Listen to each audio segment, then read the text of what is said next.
Hello and welcome. My name is Mo. I am a software engineer for the composition analysis team at GitLab. And today, just wanted to share some insights from improving the license compliance, license scanning Docker image, and do a bit of a crash course in Docker. I've got 38 slides. I'm hoping to average about a slide per minute. Some of them are going to be a little bit slower than others. And I just did a quick run last night, so I'm expecting a few things to fail. So bear with me, but we'll work through them. Okay, so before getting deep into Docker and optimizing, I just thought it'd be good to go over a few things to make sure we level set. So I'm going to discuss some definitions. We're just going to go over some of the definitions in Docker terms that I think are applicable to the work that we do in our group, and hopefully this translates to terms that are useful to others in development. I want to go over a little bit about the Docker ecosystem from the client, the host, and just like when we issue Docker commands, what do they do?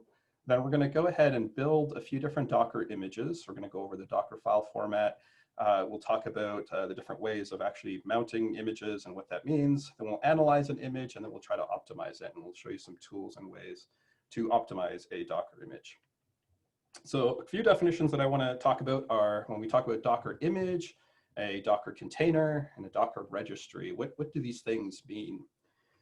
And the way that I think it makes sense for me is when we talk about code such as Ruby, when we define a class is something that describes the behavior and the data associated with something that you can instantiate as an object. So in Docker terms, a Docker image is very much like a Ruby class in the sense that you describe the functionality that it offers, and it works as a template and it's stored as a template, but it doesn't actually do anything until you create an instance of it.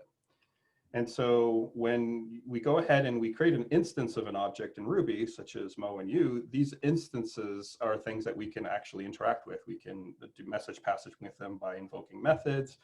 These objects can actually interact with one another.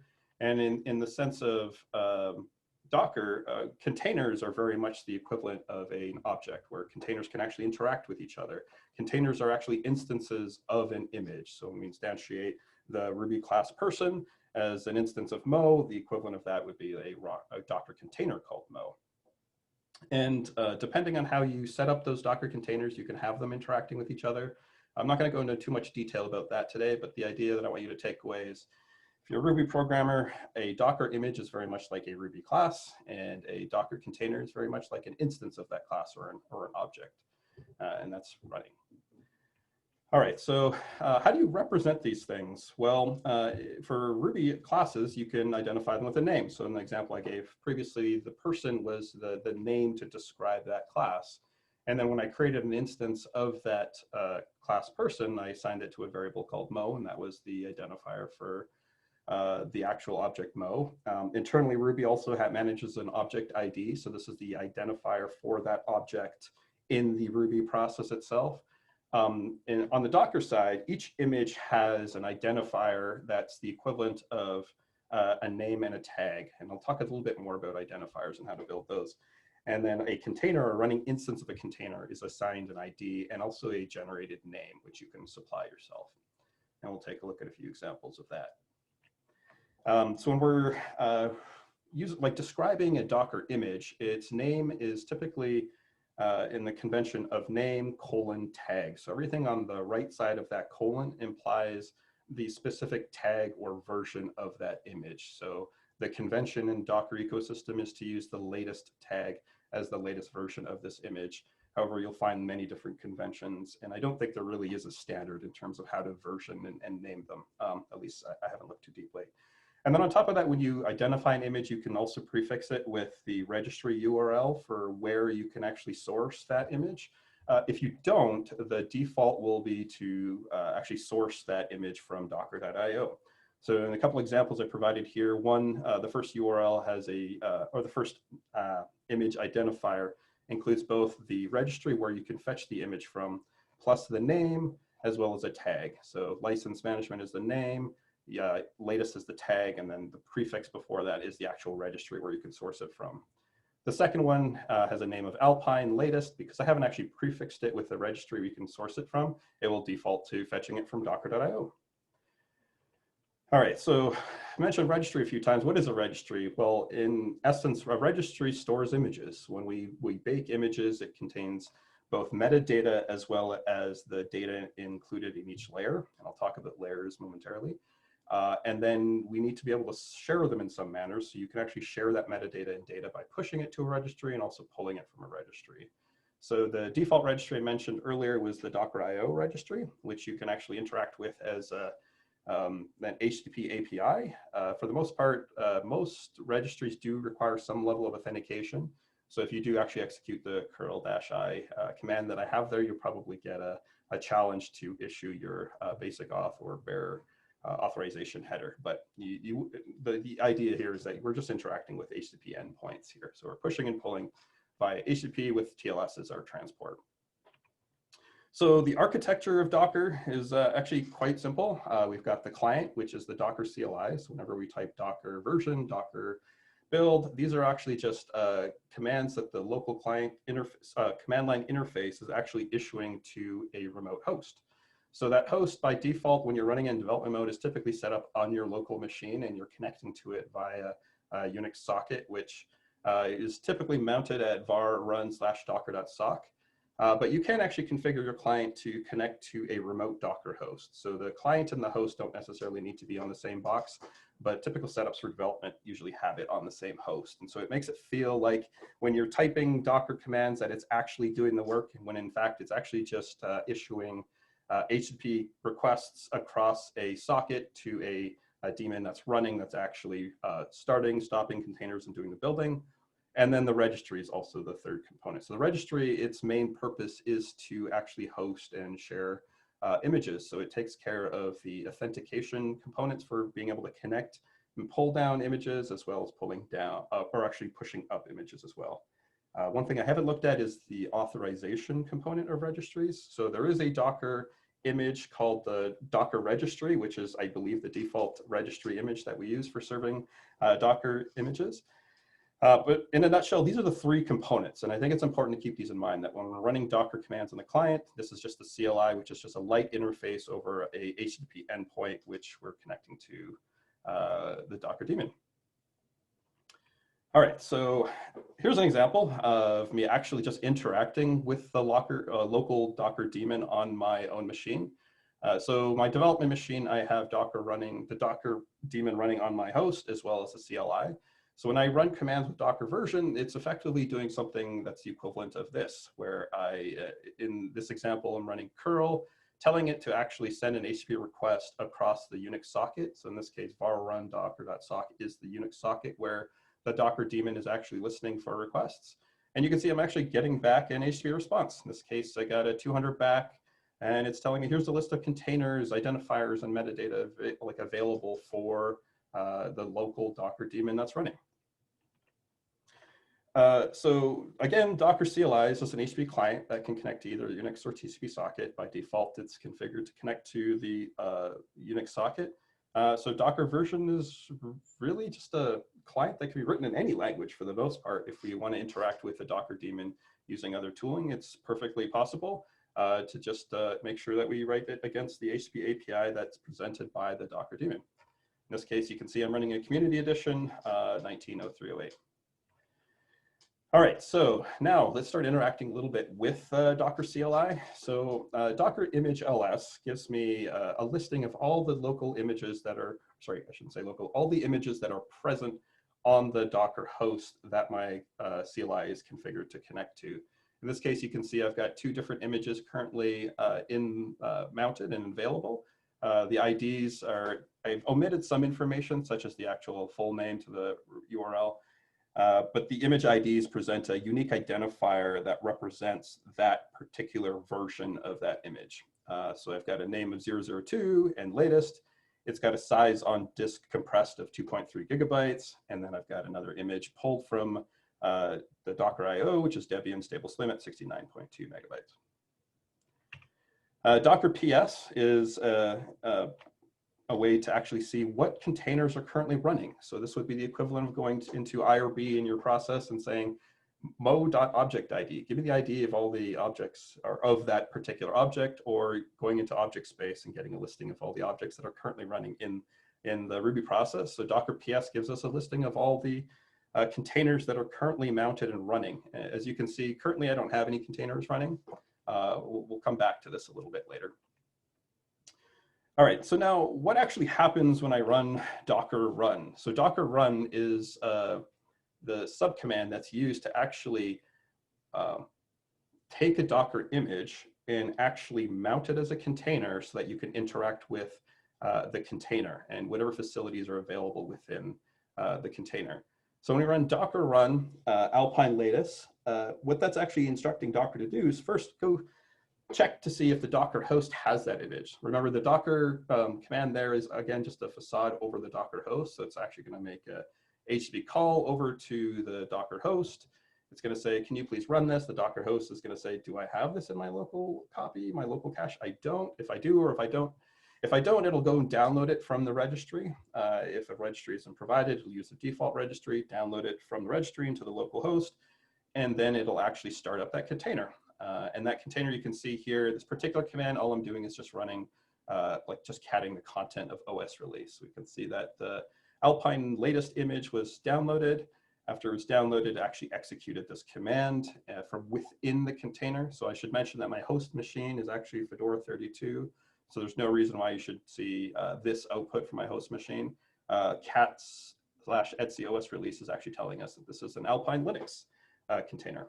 So I was able to download the image, mount it locally, and then run a command from within that image using my shared kernel with my host. All right, so we've talked about interacting a little bit with Docker images or containers. We haven't actually talked about like how do we build an image. So I want to go through a few different items that I think are important in a Docker file. The Docker file reference is comprehensive. There's quite a few different things you can do in there, but the things that I think are more important are the ones that I'm going to talk about. So the first line that I want to talk about was from. So when we're defining a Docker file is a file that describes how to, or what particular things you'd like to do to build an image. So we take that Docker file, we submit that Docker file to the Docker host, and then when it starts building the actual image, it'll go through it line by line and process that Docker file and start to build the image. And so the first line in the Docker file that I provided earlier was from. And so every Docker image has to start from a different Docker image. Now I'm going to kind of skip scratch images and base images for now and just focus on the context of people who are building on top of Docker as opposed to building base images. That's a different topic altogether. But what we're saying is we'd like to use Alpine latest as our starting point. So Alpine latest is an image that's already pre-baked, and we're declaring that we'd like to use this as our base image. So whatever content is already in that base image, we'd like to start from there, and then we'd like to alter and add additional things to that. I do see a question, where are registry hierarchies defined? So where is Alpine latest? Yeah, and maybe we can get back to this later, but I'm just curious, you're like pulling Alpine latest, how does it know to go to Docker Hub to get that? Like, if I have my own registry within my own network, is there a way to say, go to my own registry, look for Alpine latest there? If you don't find it, go to Docker Hub. What's the hierarchy there? Oh, so it's doing some sort of proxying where you can, like a caching proxy, where you can see if it's local, use local versus going there. I believe there's different pull policies, but for the most part, okay, so let's go rewind to just image identifier. So when we identify an image, it's optional to add the registry URL. So if you include the registry URL, you're explicitly stating, I'd like to fetch this image from this endpoint.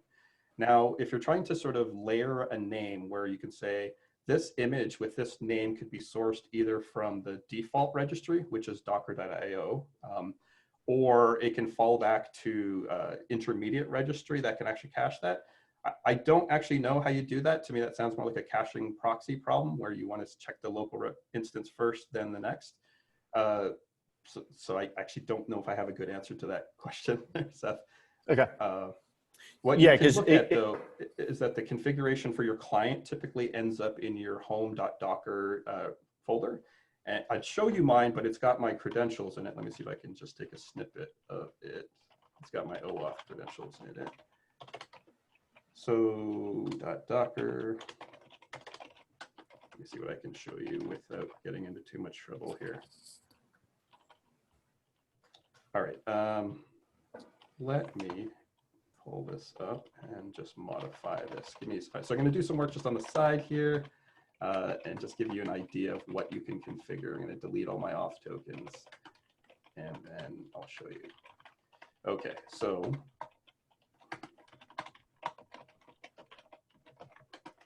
let's just break out that. Okay, so within my home directory, I've got this Docker config file.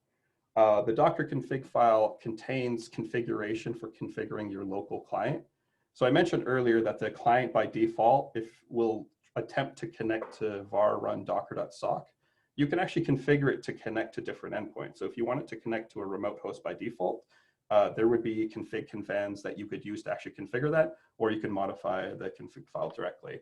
So I don't want to show you my config.json because it's actually got my bearer tokens for connecting to my different registries, but I'll just give you a quick example where I stripped out some of those items. And let's just paste that. Oops. And so what I've done is, this is an example of the config.json with the auth token stripped out. I've actually configured a few different registries that I can actually pull from. So one is dockerpkg.github.com. So I can use that as a Docker registry that I can fetch from with the auth credentials associated with that. So if it's like a private image, I can fetch those.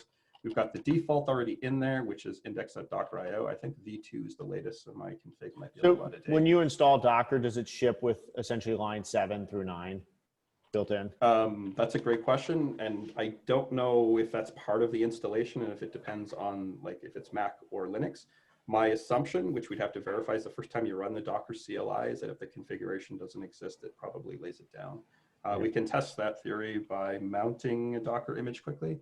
But I think what I'll do is we'll save that question for the end, and then we can look at what happens there. Sounds good. Hopefully answer your question. Okay, so let's get back. Where were we? Architecture for Docker version, image. Okay, so we were talking about Docker files. So we talked quickly about from. So from specifies, here's the base image where I'd like to continue building from. And so we're going to go pull down Alpine latest. Whatever size that Alpine latest image is, we're going to have to inherit that. We can't alter that at this point without rewriting every single layer. And again, I talk about layers, we'll get to layers. So from tells us where do we want to start from. So this is going to be our starting point. Next line in that Docker file is copy. And we're saying, okay, let's introduce a new layer into the image. So we're going to start from Alpine latest, which whatever was there. And then we're going to copy this file from my host machine, hello.rb, to a specific path within the image itself. So I'm focused on this line right here. So we're saying copy from my host machine relative to my present working directory to the image location within the image, user local bin hello. And then the next thing is to actually just run run. So run is actually, you can think of it as like sh-c, where it's like run this particular command within a Bourne shell inside of the image. So this is going to introduce a new layer. Whatever happens in this layer, any mutations to the file system, additions, removals, changes will be recorded in that particular layer.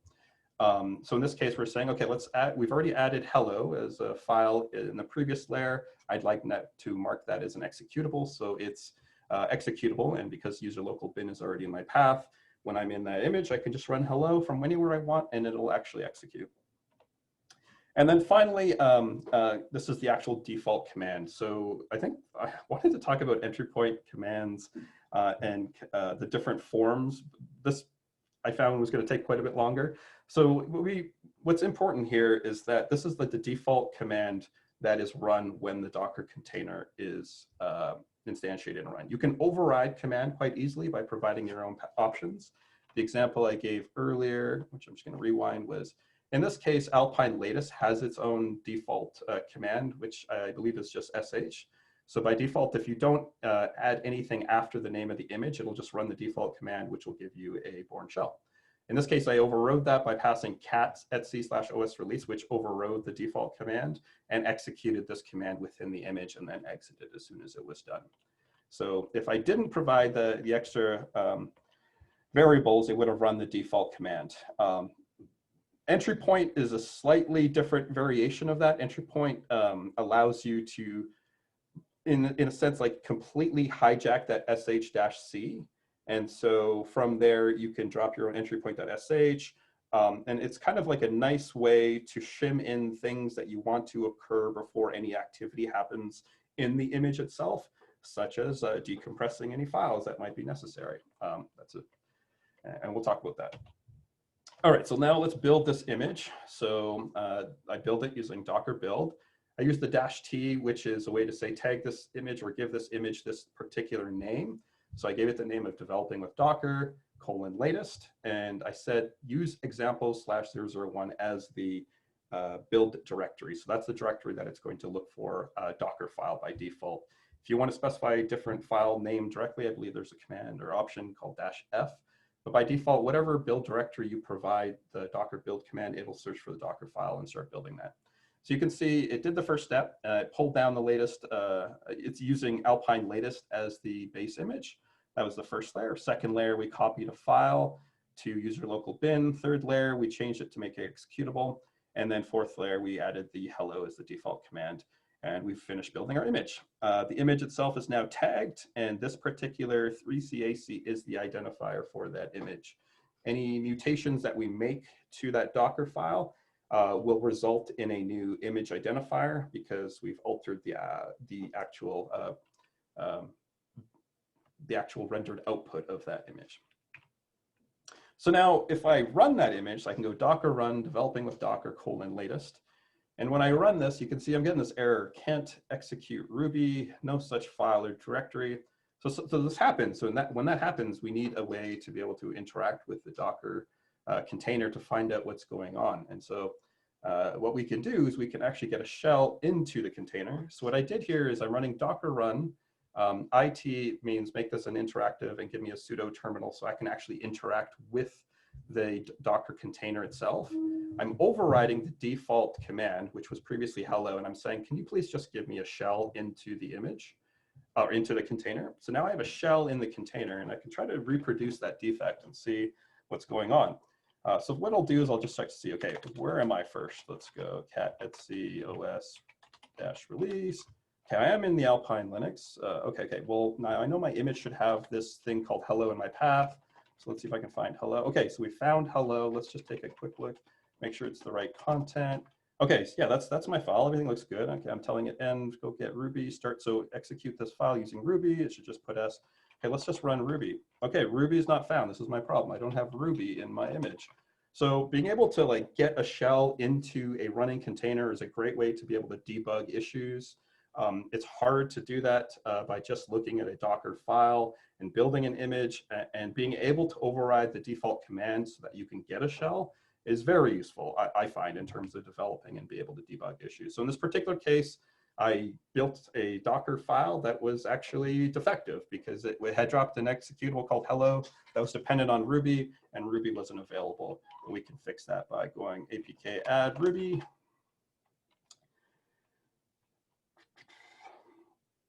Oh, I'm already out of time.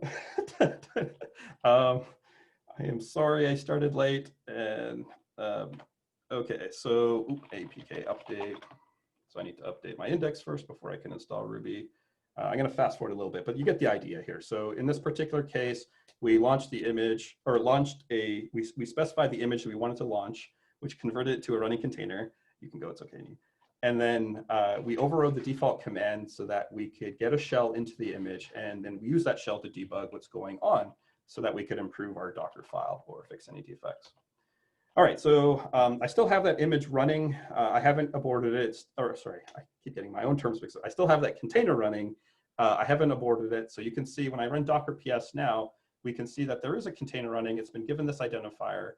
This is the image that it's running, and this is the uptime for that particular container. Oh, okay, containers are objects, images are classes. Okay, get it now. All right, so next thing, I think that's interesting. So I have this running container. What we can do is like, if let's say this container itself is running a web process, and in order to be able to debug that process, I need it to be running and using the default command. So what I can do is I can use Docker exec to actually get a shell into that same container.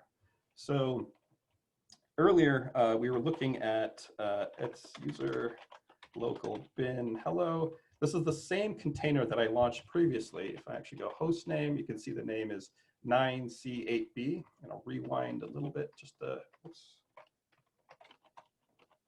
Where's my Control A not working today? Control A, get me out of here. No, no, I can't exit from the screen. There we go. So you can see when I ran Docker PS previously, the actual container that was running was 9C8B. By using Docker exec, I was actually able to get a shell into the same running container without having to start up a new container, which means that I can sideload a process. I can actually like jump into a running container, take a look at what's going on, debug it from the side without actually blocking whatever the default command is. And this gives me a better understanding why people, oh, and this gives me an opportunity to actually debug a running environment. Okay, so next thing I want to do, we talked a little bit about layers. Now I want to figure out like, how can I make this image smaller? Like what is in each layer? What have we packed into this image? And the tool that I've been using is called Dive. Dive is amazing. You should be provided with a identifier for a particular image, and it will analyze the image itself and give you a breakdown of each layer, the size of each layer. So you can see the first layer, which was pulling from Alpine latest, has a size of 5.6 megabytes. The next layer, which was a copy, took about 40 bytes, and then the chmod took about 40 bytes. So with that, I can actually analyze each layer and jump in and actually see what files were added, what files were removed, what files were changed. And this gives me like much more visibility into what's happening in each layer, so I can optimize each layer individually, remove things that I don't need, for example, like man pages, which may not be necessary for the type of work that we're doing. Since we're running projects in CI, it's very rare that people are going to run man. In that case, those are things that we can actually remove. Right, next slide. Okay, so what does this mean? Well, when we do, here's an example I just wanted to share. This particular image that I'm pulling down has 7 layers. Now, if you saw 6 of those layers, we were able to pull down like just like that, like it's already downloaded. But that 7th layer, it's taking a little bit longer to download. And because that's such a large layer, that one layer is actually costing us in terms of total time to download this image. So by adding more layers, we can actually increase the number of parallel downloads that can occur. And if we can keep those layers small, then we can actually chop up a large image into smaller pieces that can be downloaded in parallel, and therefore gives the appearance of actually running faster. And so in this particular case, you can see we're still downloading that 1.2 gigabyte layer. So there's an opportunity for optimization there. And in total, it took about a minute to download, and a bulk of that time was spent downloading just a single layer. So more layers equals more parallel downloads, smaller layers equals faster downloads per layer. All right, let's build another example here. So in this case, we're going to build a Docker file that's got more layers than are necessary, and it's going to be rather big. So in this case, I pre-built this image because it does take some time. We can see in this particular case, we're pulling from Debian stable as our base image. We do an apt-get update to just go update our local apt index, upgrade to upgrade any packages, install Git, install Ruby, install zstandard, and then we clone this rather large data Git repository into optdb, and then we're echoing done. So when we build that image, we can see that on disk, it has a size of about 2.3 gigabytes compressed. It's got 7 layers, but 2.3 gigabytes compressed is pretty large. And at the moment, I'm not really sure where all that disk space is coming from, because we saw that the base image of Alpine only occupies about 5.5 megabytes. So whatever I did in my Docker file loaded that 5.5 megabytes up to 2.3 gigabytes. So I'd like to find out what's going on there. So again, Dive to the rescue. So we can go into Dive, and you know what I'll do is I'm going to just open up Dive in my shell. AC94E2DDDAFB, and then we're going to just interact with Dive directly, and I'll switch back to the presentation in a moment. So depending on the size of an image, it can take Dive a little bit longer to analyze the image and produce an interactive terminal for you to analyze it. We'll give it a few minutes just to take a look at each layer, and then we can actually interact with each layer. All right, so in this particular case, I can see the top layer, 69 megabytes, that was from Alpine. The update took about 17 megabytes, by the way. My eyes are up here. I'm looking at the 17 megabytes for each layer. And on the right-hand side, we can see all the files that are in that layer. So 17 megabytes, 69, not too big, 0, not a big deal, 93, that's a bit big for Git, 31 megabytes for Ruby, okay, 2.6 for Z standard. And what is this one way down here? 2.1 gigabytes, yikes. Let's take a look at that one.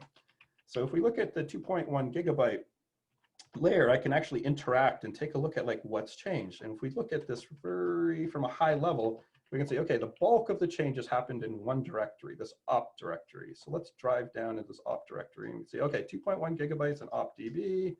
Let's collapse some of these folders. Where's most of the disk being eaten here? Okay, we have 1.4 gigabytes for just the .git directory. Well, in this particular case, it turns out I don't actually need the .git directory for what I want to accomplish with this image. So that's actually something I can just drop. And there's a savings of 1.4 gigabytes right there and no perceivable impact at runtime for me in this particular scenario. So you do have to think about like the impact of these files and how they affect you in your particular needs, but just getting this level of visibility into the image to identify potential things that can be removed, that are unnecessary, that are there, it's great, just having that visibility. So we can optimize this, we can do a few things. One is, let's just get rid of this Git directory. We can actually do a couple more things. Once we've gotten rid of that Git directory, if we can't, the other thing we could do is actually just compress it. So if we compress this DB directory in the image itself, it reduces the size of the image, but it transfers a cost to the runtime, which means at runtime, we probably need to use that directory, but we can decompress it at runtime. So depending on the compression algorithm we use, we have to be careful about how much we compress and what is the cost of at runtime.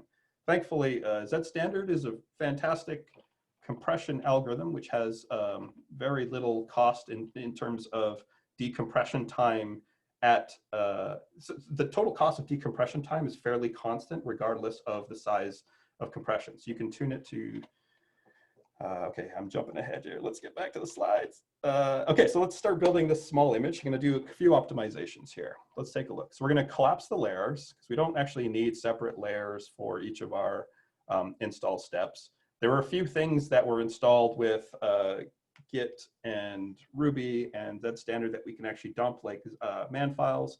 I'm gonna leave that for now. But what I'm gonna do is gonna do an update once. I didn't include it here, but you can actually delete all the apt sources lists as well. So any .deb files that were put into the var apt cache can be dumped as well because you don't actually need them at runtime unless you're installing additional packages. But like at a minimum, we can clear the cache.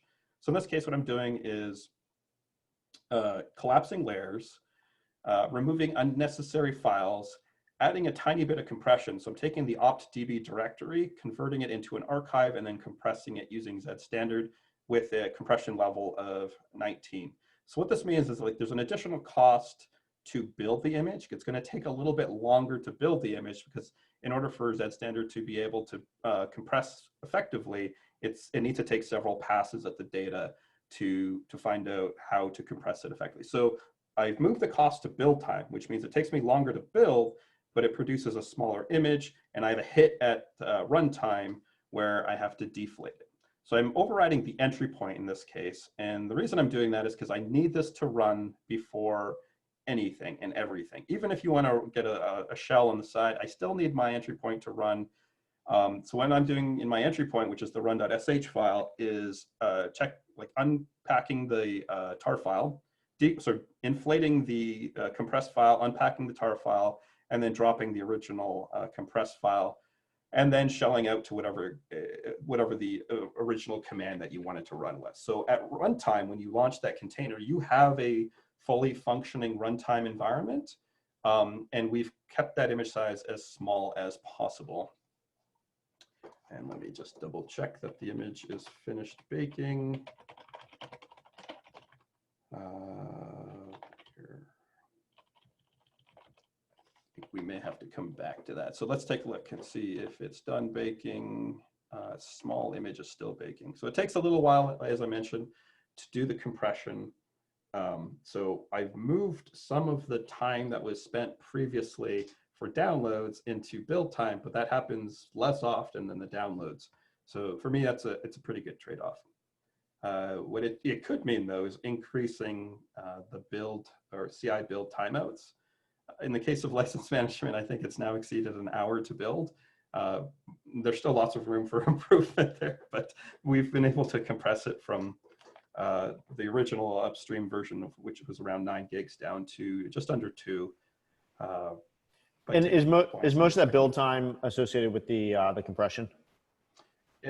In the case of license management, it depends. I still need to do some timing because we're also installing multiple tools, trying to install those tools in parallel. So we're installing Ruby, Python, Java, 2 versions of Java, 2 versions of Python I mentioned, and some other tools. So those installations, if we had a Debian package that we could just go apt-get install, secure dev Ruby, then we wouldn't have to compile from source because they would be pre-compiled binaries that you just unpack, which would be much faster.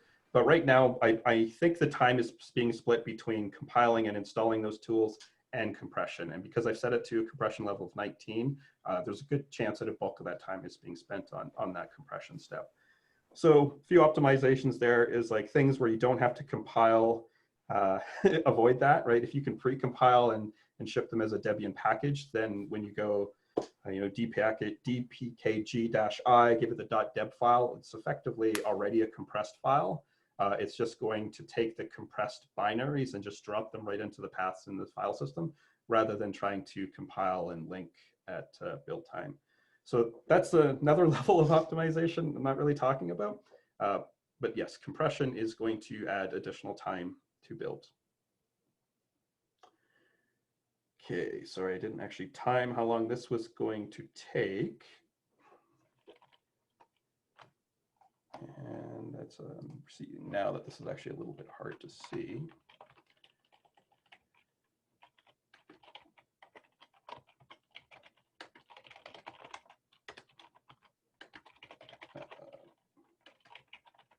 I'm going to see if I can adjust this slightly.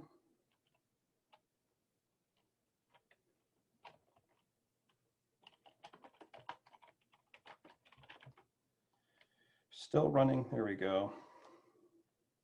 So you can see we're in the single layer here, update, install, installing a bunch of packages. Oh no, I can't, temporarily failing, resolving security.debian. No! A bad timing. Okay.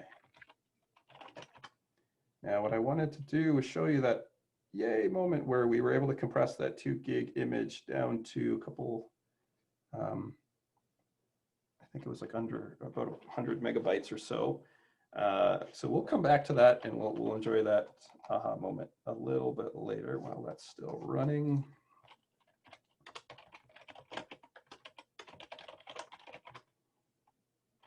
All right, sorry about that. Let's come back to that. Okay, so we collapsed some layers. We cleaned up unnecessary artifacts. We deleted files within those layers, and then we added an entry point to inflate those layers when the container is launched. So we can see here, big image is still sitting at about 2.3 gigabytes. We're still waiting for the small image to finish. So we'll come back to that and we'll see how much we've saved. Oh, I can't actually dive into the small image yet. So run faster, run faster. And the key to the size reduction also is that you're combining those layers, right? You're running a bunch of commands on a single layer. Yeah, there's like a cost, there's a point of diminishing returns, as I mentioned earlier, like more smaller layers is better for downloads because you can download in parallel. And we saw with the license management image, we were able to take a several large layers and compress it down to one still large layer. Because we're trying to, so what's happening there is, okay, so the question, again, let me restate, is like we're collapsing the layers. So yes, that is an optimization because apt-get installs things into the var cache. And so if we can install all those things at once, we can just clean up the cache all at once. Right, so if you were to go back to the cleanup, maybe this is the extreme example. So one of those lines, you're removing the .git folder, which we looked at was like, 1 point something. If you did that as a separate layer, you're not, you're not saving. your total size would actually be bigger because you've got all that data. That's one layer. And then the next layer is going to delete all that. So correct. You have no cost savings there. Exactly. Right. Yes. So I guess I did gloss over that, but if we did have this git clone as one layer, then we had the rm-fr as a separate layer, we still have the cost of including the original .git folder in the layer before it. So the size reduction isn't actually as effective as it could be by doing it in the same layer. Right. So yeah, I think the takeaway on that is you want to start with the smallest stuff. You don't want to start with something big and think you can reduce it. Like you have to start and build it up. Yes, each layer needs to be thought about carefully and making sure that it's as small as possible. Saving your cleanup to the last layer doesn't yield the benefit that some may think it could have. Right. All right, so trying to kill a little bit of time while this is still going. Still don't have big image. We're still compiling that image. But what we'll see is that once we analyze the image again, which I think I will skip now, that we did see the cost savings in that layer in terms of that 1.4 gigabyte image layer being reduced. And oh, I can't run it yet. Okay, note to self, compile the image before the presentation. I think you can tell it's working because your CPU has gone up 20 degrees. Oh yeah, yep. I'm at 70 degrees Celsius. It's getting hot in here. Load, I've got 8 cores and we're load average about 6 right now for the last few minutes. So we're working hard. We're working really hard. Thank you. This is like the modern potbelly stove to heat your place during the winter. Yeah, it's actually nice and toasty in the winter. Yeah.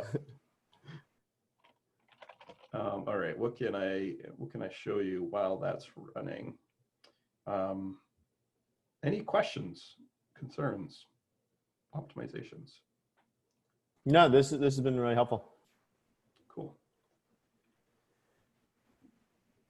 Cool. So I think there was a tool that we were talking about previously that actually could take a final Docker image and then compress it basically. Yeah.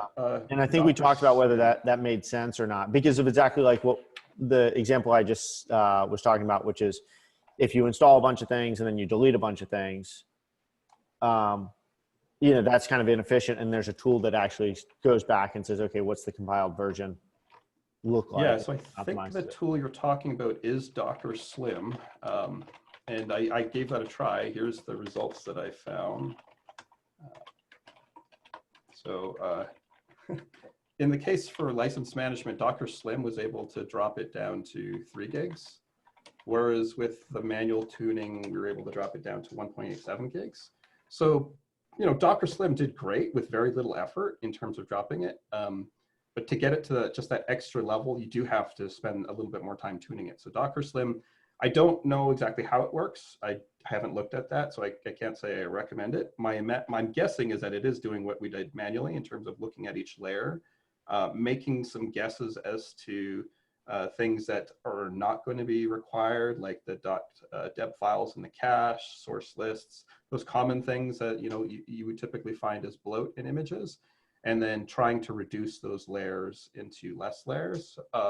So I think if Docker Slim is what you're talking about, it's a great starting point. I'd love to look more into it. But just having a good understanding of where your container is going to run, what are the needs of your container's runtime environment, I think you're probably going to see that you can actually improve the size of the image by just knowing that, because an automated tool isn't going to know whether or not that Git directory is necessary or not. It will probably think that it is. And Docker Slim is working at the image level. It's not optimizing your Docker file. Is that accurate? It didn't optimize the Docker file when I ran it. It seemed to, so what it did is it took my original, I provided the image, which was this, and then, no, sorry, it wasn't this. It was the, you provided an image and it produces a new image that's a mimic of that image using the name, and it appends the .slim. Okay, got it. It produces a new image from that. Because I could imagine there could be some analysis tool that could look at a Docker file and make recommendations of how to clean up a Docker file. I would guess there's some patterns, like just doing static analysis on Yeah, exactly. Docker file, you could detect patterns that are common that can be remedied. All right, the image did finish baking. Let me just show you. We're just going to do Docker image ls live. And where is it? So step three, we went to 265 megabytes from what was originally 2.3 gigabytes. So pretty good savings in terms of disk space as well as bandwidth. Now the question is, will it run? So let's actually just run the image and see what happens. So go 003 latest. Oops, Docker run first, then interactive. And so you can see the entry point immediately started, and it inflated my compressed file. And now I have a shell. And if we go to opt, I can see I have a DB directory. If I go to DB, I can see I've got everything else except for the .git directory. So functionally equivalent to what we had previously, much smaller space on disk compressed, as well as much less bits that need to fly across the network, with the cost of having to do the inflating at runtime. But we saw, I didn't time that, but I would say that was negligible compared to the time it takes to actually download across the different network speeds. So to rewind, oh yeah, let's just quickly do a dive into that image. So what was the Docker image ls? We'll go dive into the image. And so now we can actually see the size of each of those layers again. We can see 69 megabytes, 196. So these were like the 5 or 6 layers that we collapsed into one. So there's probably still room for improvement, but this is already a huge savings from where we were at previously. And moving on, I already ran the image, so you can see that the image still ran. This was actually a cached version of the slide, so it's not reloading. And you can see 2.3 gigabytes down to 265 for a functionally equivalent image. And so the summary is to keep each layer small. As you mentioned, Seth, like if you have a layer that's large and you try to clean it up in a following layer, you don't actually yield the benefits of doing that. More layers do provide an opportunity for more parallel downloads. So if you take a big problem and split it up into smaller problems, well, then each smaller problem can be attacked in parallel. And so this is a great example of that. And that's all I got. So hopefully that was a good crash course in Docker, and shared a few techniques for optimizing your Docker development and building. Well, this was great. Thank you. Yeah. Thanks, Mo. Thanks for attending. And I'll stop the recording now.